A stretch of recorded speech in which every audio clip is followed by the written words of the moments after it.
So this might just be the worst top 10 list I've ever seen. For context, I watched this in a Discord call of about 5 people, and by the end, I don't think a single one of us wasn't pissed off. Mind you, I'm not covering this video because I'm pissed off. I'm covering this video because, first watching it, it pissed me off.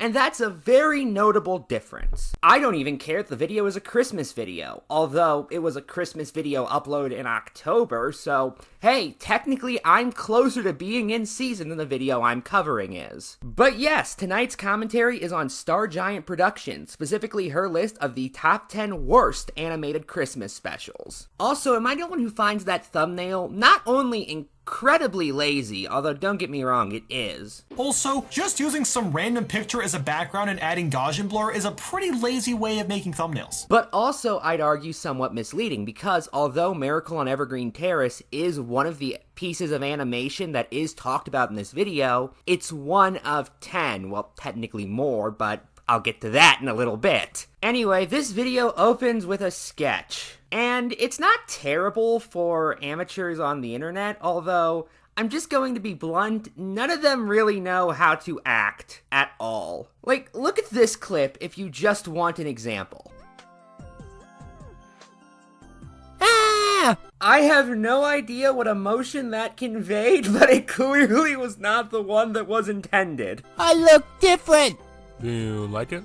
No. Aww. I love it. Yay. Yay! With that said, my only other issue is just how long it is. It takes Star Giant 5 minutes of a 51-minute video to actually get to number 10 on her list. I'd recommend trimming that down in the future if possible. Now, there are silly concepts like a hospital which apparently accepts top 10 lists as a form of currency, but hey, it's an online review show, I can accept that. Plus, it's no more ridiculous than the store that accepts skin as a currency. Pack of menthols? Honey, I'm gonna need more than that.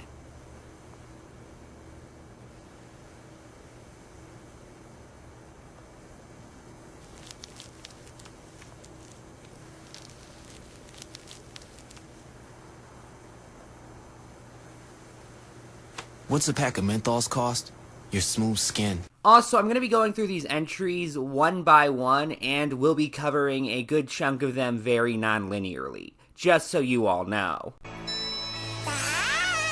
The first thing I want to note is that Star Giant Productions has a very big problem with both redundancy and dragging out points. She goes on and on about how she doesn't understand media that's primarily made just to be offensive, way past when the audience got the point. I never really got, not just animations, but stories or even real people in general, spending millions of dollars on something just to piss people off. When I see the hundreds of stories out there of people spending millions of dollars to make fun of someone, I never understood that. Is it like an inside joke where you went to ridiculous lengths to make fun of someone? It's pointless for cartoons to do nothing but spend millions of dollars just to piss people off. And to make matters worse, cartoons are still doing this now in today's world, which is something that I don't get. The world is getting more expensive by the day. I think this is one thing that we should start cutting on. We should be focusing on writing good stories. Things that are actually funny. Even ignoring the redundancy, it's also just not a very strong argument. First off, you have no reason to believe that this episode was purely just made to piss people off. Why is it impossible? This is just what McFarlane and his crew find funny. For that matter, you talk about offending people and being funny as if they're mutually exclusive, but what if McFarlane and his crew find offending people funny? Hell, this episode includes a shot at the Parents Television Council, which got renamed the Family Television Council for the sake of that jab. I am outraged, but probably not as outraged as the 10 million Christians watching. Please write to this address, quickly.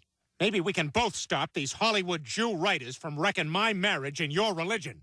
A conservative Christian group that has gone after Family Guy in the past, to the point of calling it the worst TV show of the week on at least 40 separate occasions.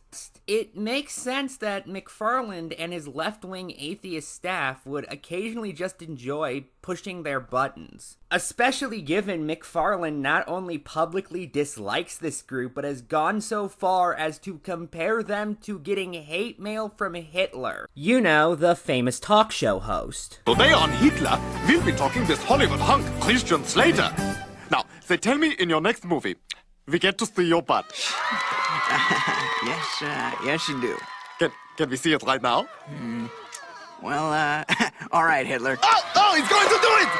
If you're going to be in the Los Angeles area and would like tickets to Hitler, call 213. Du wirst deine Krankenschwester brauchen! But with that said, I want to go back to your original point because I still don't get why you think this episode was only made to be offensive.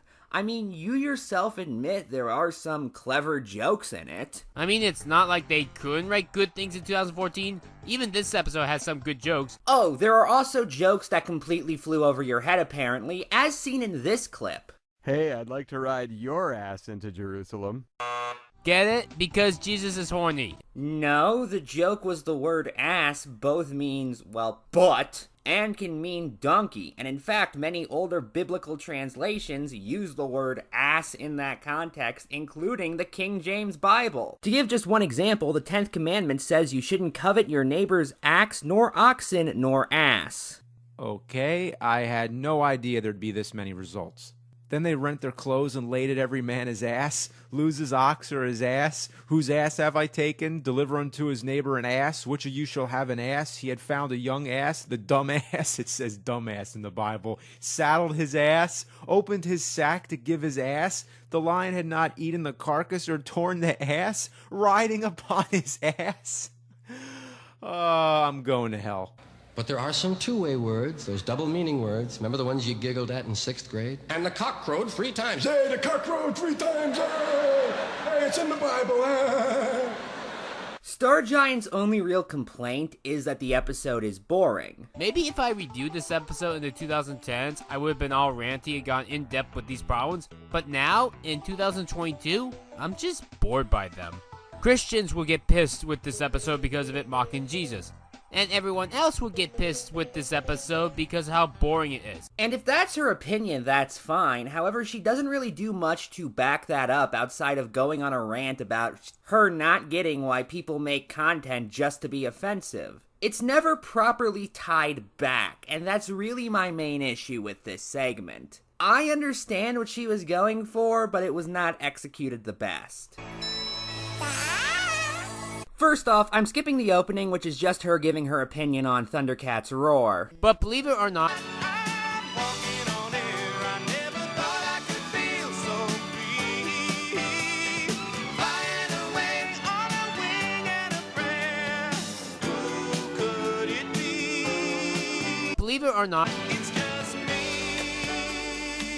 the series finale might have been the worst. It's a Christmas episode, which is fine to have as a series finale. The problem is that it's just not good. Wait, it is? I couldn't figure that out by the fact that it's number 9 on the worst animated Christmas special list.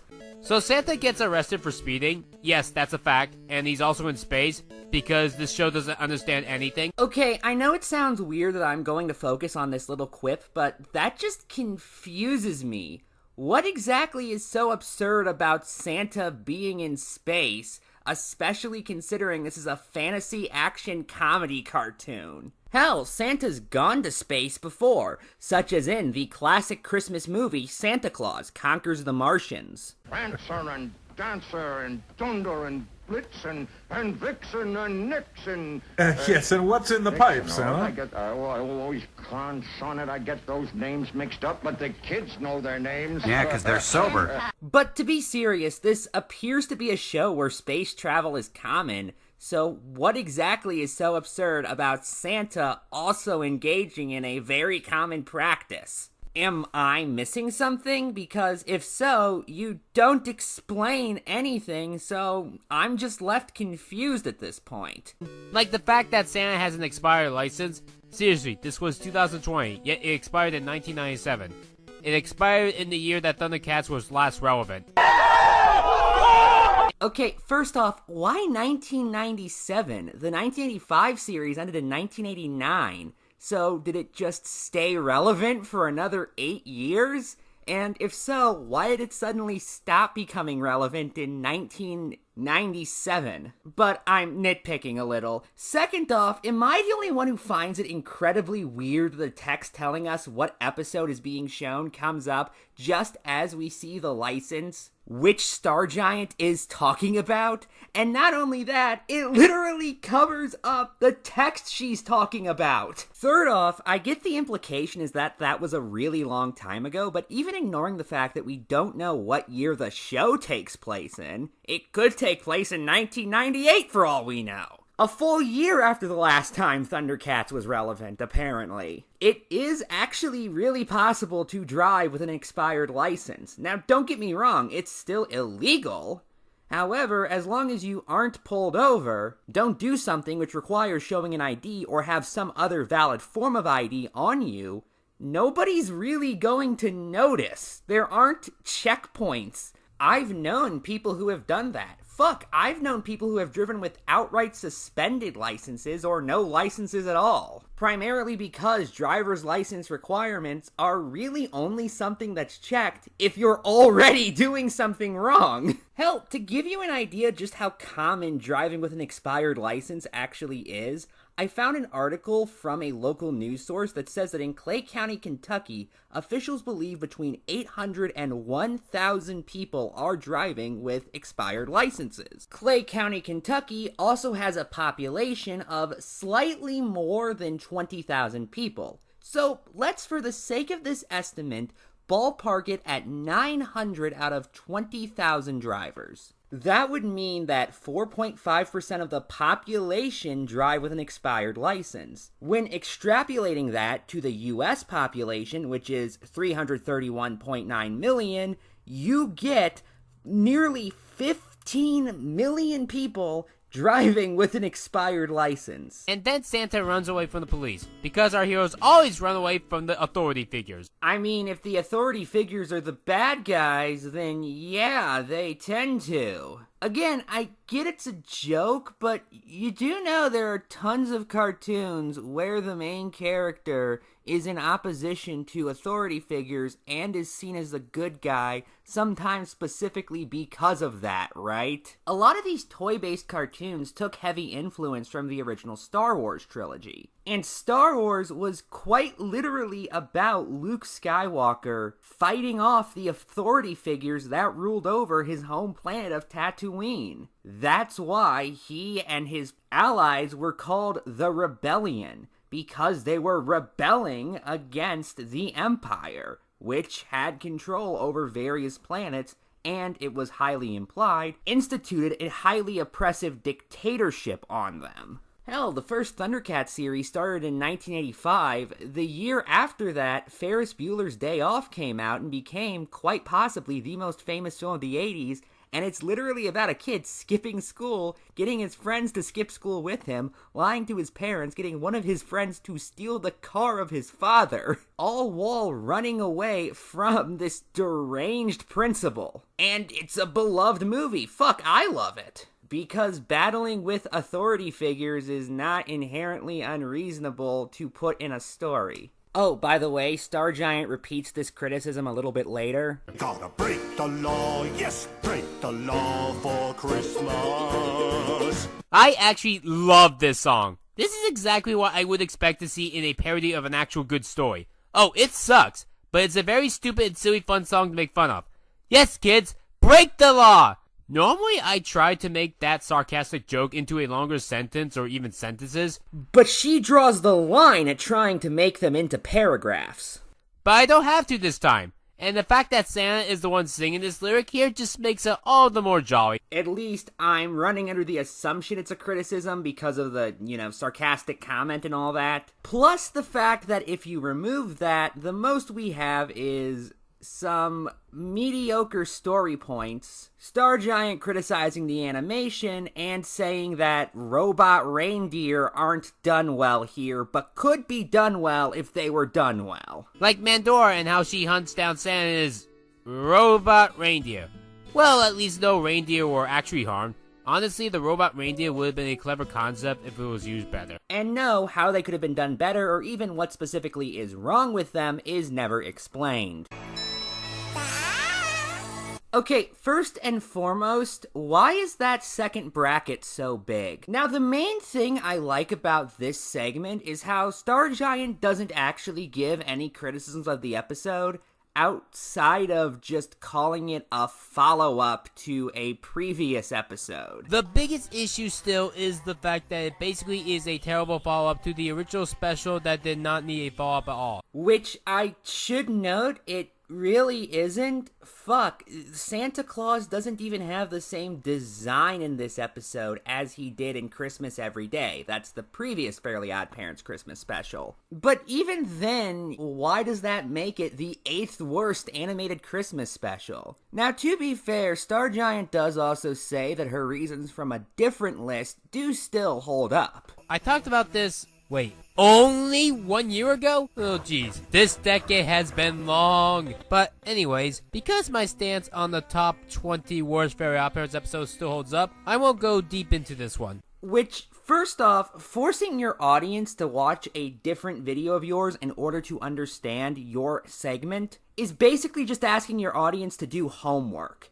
However, I did watch that entry, and she never calls it a follow-up to Christmas Every Day. In fact, she specifically acknowledges the difference in design between Santa and Mrs. Claus. I don't get why Santa is like this. First of all, this is what he looks like without magic. Oh, and by the way, why does Mrs. Claus look a lot more stereotypical here? The original one was more unique and awesome. I love the original design. And it kept giving me such wonderful sexual ideas. What? No, bad, Jack.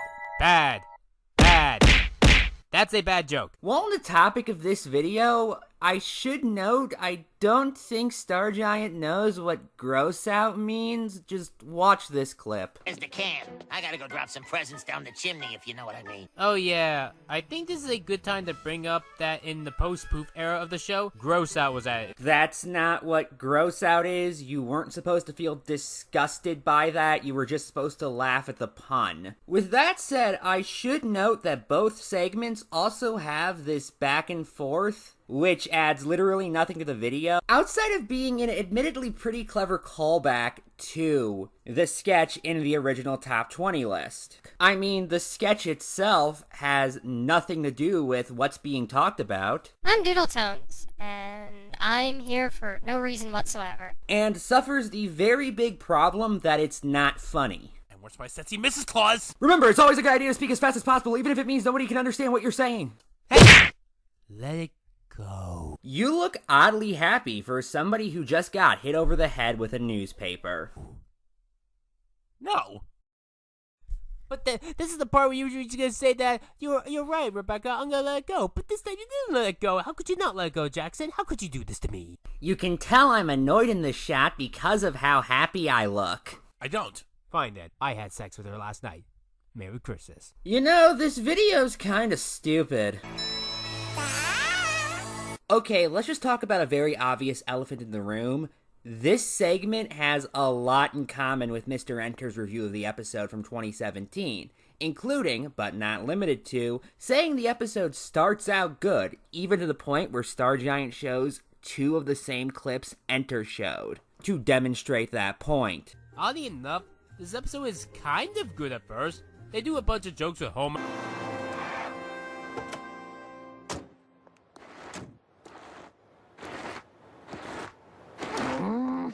Attention shoppers, Register 9 is now open for your shopping convenience.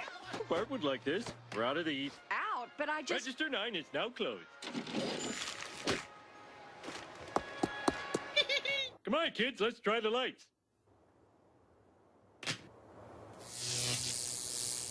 It's craptacular. But to the episode's credits, it does start out with some funny jokes. I like how this episode begins. Oh, Santa's got a little trick up his sleeve. Attention shoppers, Register 9 is now open for your shopping convenience. Sorry, these are for display only. This has been recalled. Ooh, Bart would like this. We're out of these. Out, but I just... Register 9 is now closed. I don't know why, I just love Homer pretending to be a cashier so he can get out of Christmas shopping. It's actually a lot smarter than I'm used to seeing Homer, and it's a funny gag. The episode actually seems to go well. There are a few funny gags. Come on, kids, let's try the lights.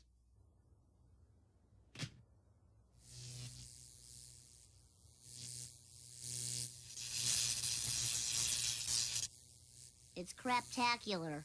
Saying the episode goes downhill as soon as Bart burns down the tree. But when Bart burns the tree down, the episode goes bad. But everything starts going downhill when Bart sets the tree on fire and ruins Christmas for everyone. Pointing out how Bart feeling guilty basically ruins any chance you had to feel like he deserved the punishment inflicted upon him later in the episode. There were other jokes afterwards, like the car bail joke, but not enough to save the episode. Here's the problem with this premise. Because of Bart doing this, and the whole town giving his family riches with no one knowing that he did this dirty trick to hide the fact that he burned the tree himself, you'd think that would make you want to hate him. But he feels guilty about it, which is the worst thing that you could do. Here's the fun part. The only one who did something wrong in the entire episode, Bart, constantly felt bad, and then he apologized. And once he apologized, everything got worse for him. If you want me to feel happy that he gets the short end of the stick, they should have shown his more arrogant and reckless self. A lot of this abuse would be more warranted if Bart refused to apologize, instead of wanting to do that throughout the entire episode. Both highlight the scene where the orphans give Bart their last dollar that they were going to use for medicine. And not helping is watching a scene like this one here, with the orphans giving their only dollar that they saved for medicine to Bart here. When the orphans reveal that their money was their vitamin money, it just kicks you again, for no real reason. Both point out that the entire town hates the Simpsons, even though it was only Bart who lied. And everyone hates the Simpsons when their lie is caught on the news. Oh, I'm sorry, when Bart's lie is caught on the news. But hell, even if you want me to take some kind of satisfaction in the pain of these people, it might help to make the other Simpsons not, completely innocent. One of the biggest problems is that the Simpsons as a family do not do anything to warrant the treatment that they get. Both specifically even point out how Lisa is punished, despite the fact she literally didn't do anything wrong at any point in the episode. Lisa doesn't even get a say in this, and she has the worst luck. The town turns into a pariah against her after they gave her their money by accident. She lost all her Christmas cheer when everyone else was having a happier Christmas prior. Learned that her brother ruined everything for Christmas.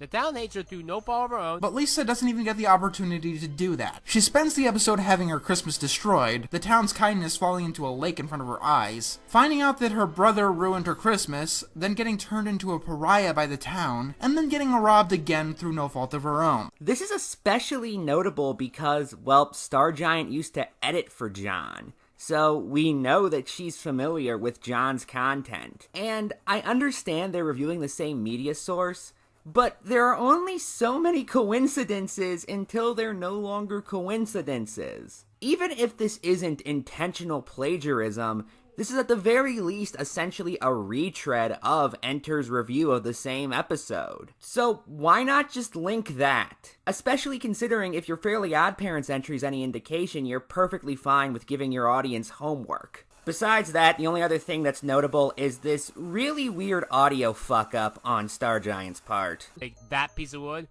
and even this from Krusty and Otto is good, disgusting to me. While some parts, like Lenny taking the burning log, is funny because it'd be stupid to think.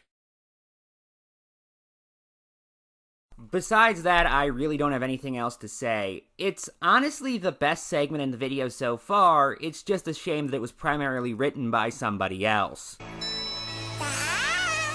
I don't have much to say about this entry. After all, it's on the Christmas tree, and Star Giant really doesn't say much about it. However, there are a few points I do want to bring up. She takes the mayor's money, uses it for gambling instead of buying new clothes for the children. Hey, Mayor, why didn't you just buy the clothes yourself? It sounds like it would have saved you a trip. To where exactly? He'd still have to go to the orphanage. It would just be to drop off clothes as opposed to dropping off money. If anything, it would add the amount of trips he has to go on because he'd also have to go to wherever clothes are sold in this universe and buy clothes there. As for why he didn't buy them himself, well, most likely because he assumed Mrs. Mavilda could be trusted and he already probably has a busy enough schedule being the mayor and everything. I was hoping for this one to be so bad it's good, but it's not at all. I mean, at times it is, but for the most part, whenever I wasn't annoyed or angry at the messages that it spews, I was completely bored. It is never this thing. Well, okay, occasionally it's this thing, but not very often. Great wording there, Star Giant. This is another one I really don't have much to say about, so I'll make this one quick. You ever just watch a piece of fiction so bad that you ask yourself, why has no one else reviewed this shit yet?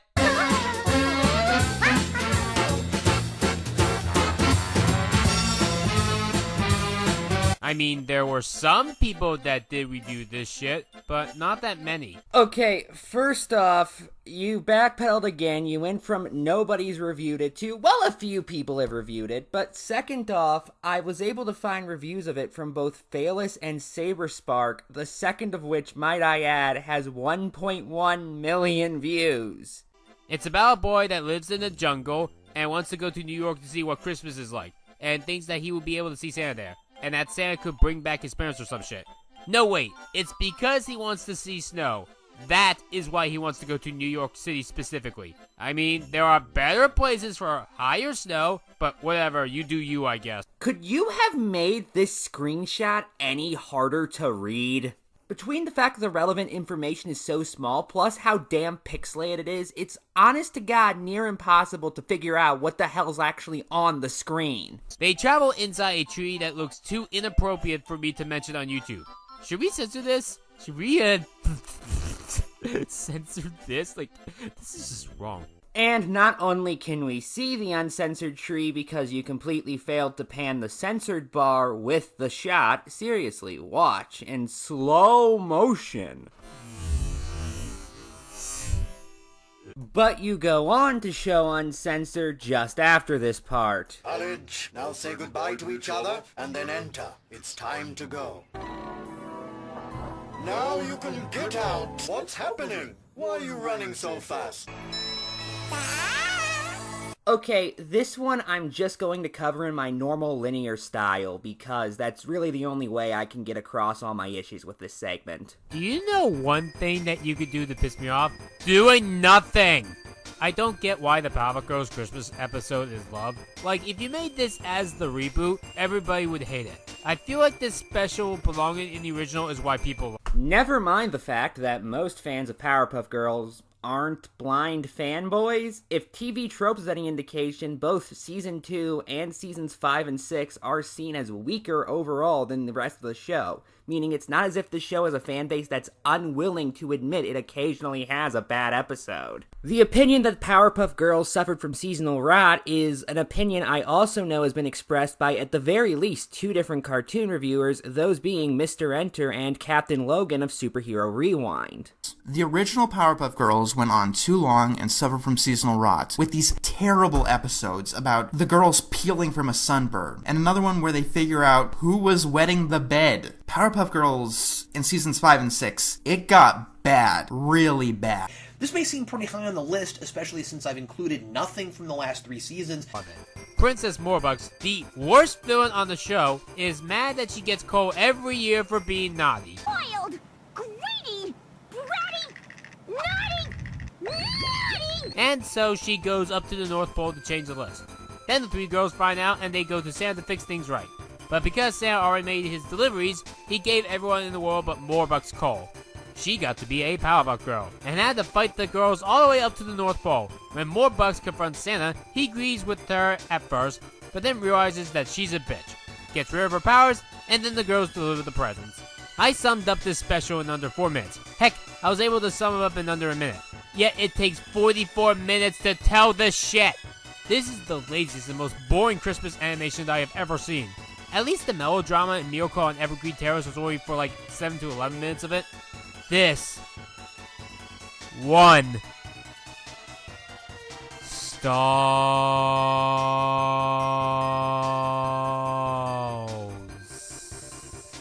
Yes, Mindy, you're stalling. Where am I, in Crazy Town? Okay, what could have been cut out then? What part of the episode specifically drags? I watched this episode just before writing this part, and while it does take a long time to tell its story, I personally can't think of anything that could have been cut out without severely making the episode worse. The only thing I could possibly think of is the ending bit, where the Powerpuff Girls have to deliver the presents. However, outside of that, It feels like it included everything it needed to. You could cut this episode to 22 minutes or even just 11 minutes, half or even a quarter of the original time.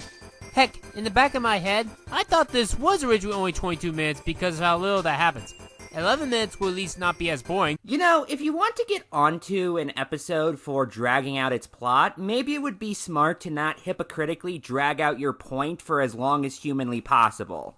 While a shitty, angry, inducing 11-minute episode is worse than a 44-minute boring episode, an 11-minute boring episode is better than a 44-minute boring episode. Okay, first off, if the implication is that this could be a 22-minute or 11-minute episode, then how would cutting it down also make it boring? Especially given you're trying to squeeze in something that was originally 4 times its original length into 11 minutes. Also, this sounds really similar to something Enter said in his Ren Seeks Help review, albeit through text. I'll replay the clip with said text on screen real quick. While a shitty, angry, inducing 11-minute episode is worse than a 44-minute boring episode, an 11-minute boring episode is better than a 44-minute boring episode.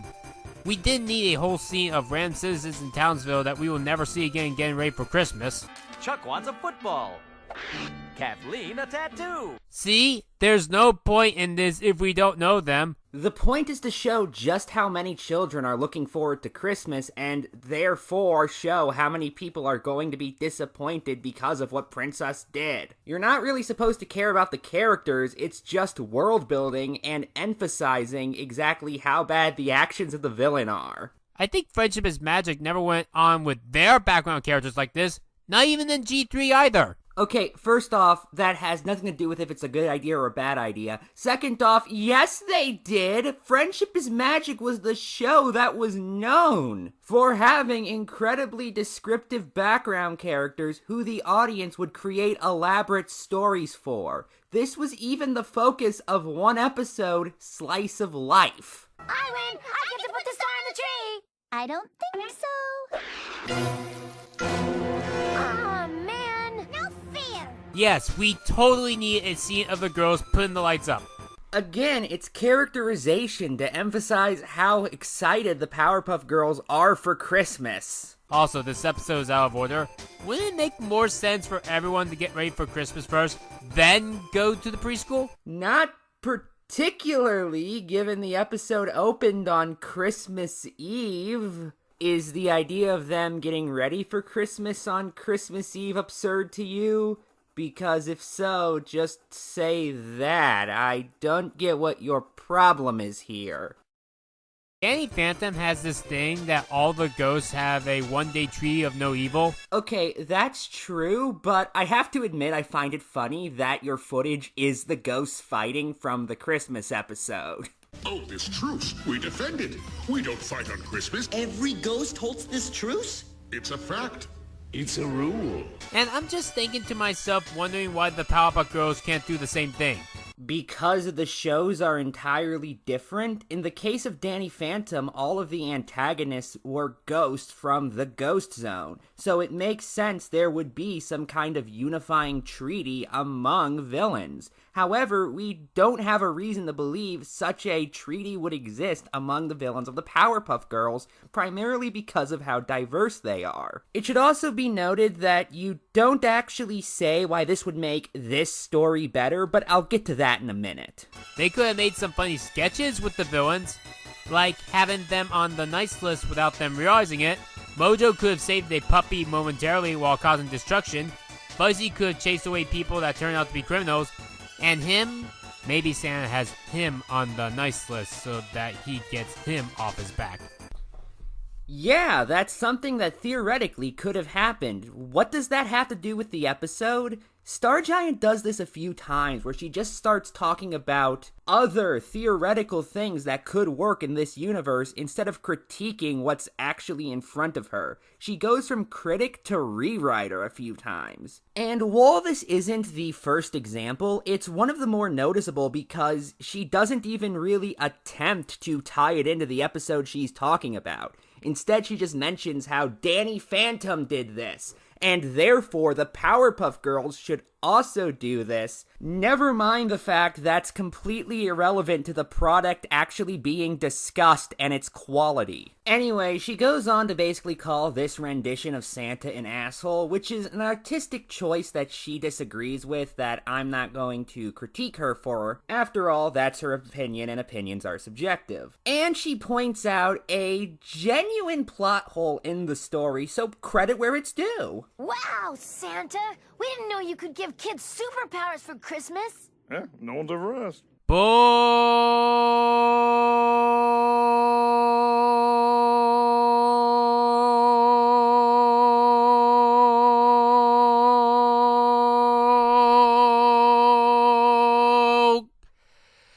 Shit.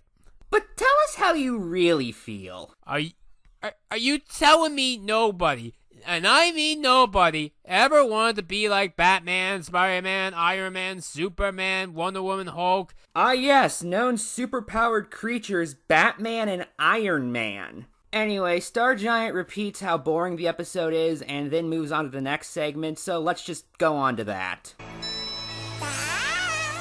Okay, this one is one that I don't actually have many issues with, despite my very massive disagreements. Albeit, I do find Star Giant's complaints to be kind of petty, but she does point out a couple of decent story issues. With that said, the only real part I want to highlight is this one, because it shows she didn't get the joke that she played. Everything for the most part is just miserable.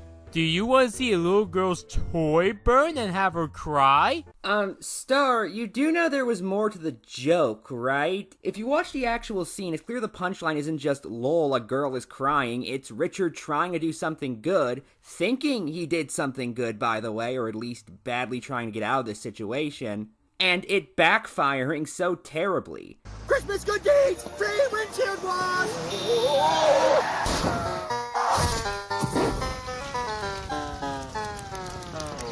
Merry Christmas! This is a running joke that goes back to the beginning of the episode, by the way. Because Richard thinks the person he ran over was Santa, which it was, and because of that, he now thinks he's on the naughty list and is going to remain so unless he frantically does all these good deeds. I ran over Santa on Christmas Eve! I'm definitely on the naughty list now! Wait! Good deeds cancel bad ones! Come on, push! What? I'll save you! I'm a doctor! I'm on a break!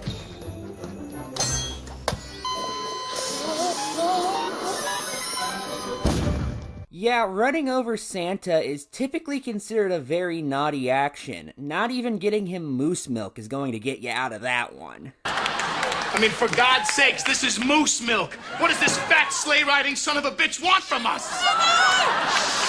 He can hear us! With that said, I do agree with Star Giant that the Wattersons did do some bad things. For example, Anais made a reindeer shed a tear. Come shed a tear, for wishes are nonsense. Which, as we all know, is against what Santa stands for. Stop crying because Santa hates crying. The first thing I want to point out is this segment starts with an explanation of the Christmas Carol, only for Star Giant to talk about an episode that has nothing to do with the Christmas Carol. Now, to be fair to Star Giant, this entry is a tie, and one of the episodes put on this list is a parody of A Christmas Carol. However, wouldn't it make more sense to talk about that episode first, or not introduce the Christmas Carol aspect until it comes up organically, as opposed to just going from Christmas Carol to non-Christmas Carol related thing to Christmas Carol related thing? What I'm saying is the structure is incredibly wonky. I'm being serious. Watch the clip yourself. But we need to talk about the worst Christmas Carol ever, and that goes to The Loud House. I recently talked about The Loud House for over an hour on a Right Animation review, and yeah, I feel like I only cracked part of it. So this one is a two-way tie, and they're sister episodes. I didn't want to do ties, but fuck!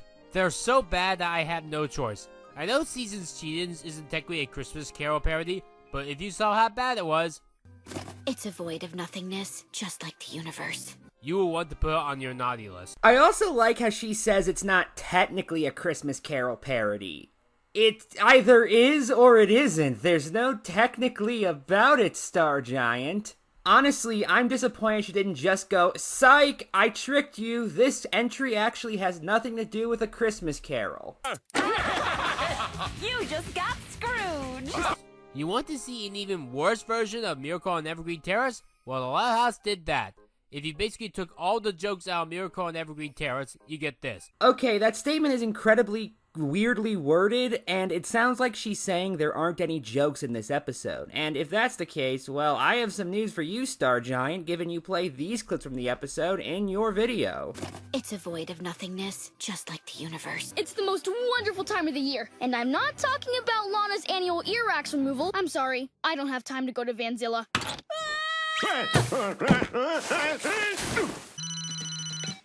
Hi, honey. This is your mother, Rita.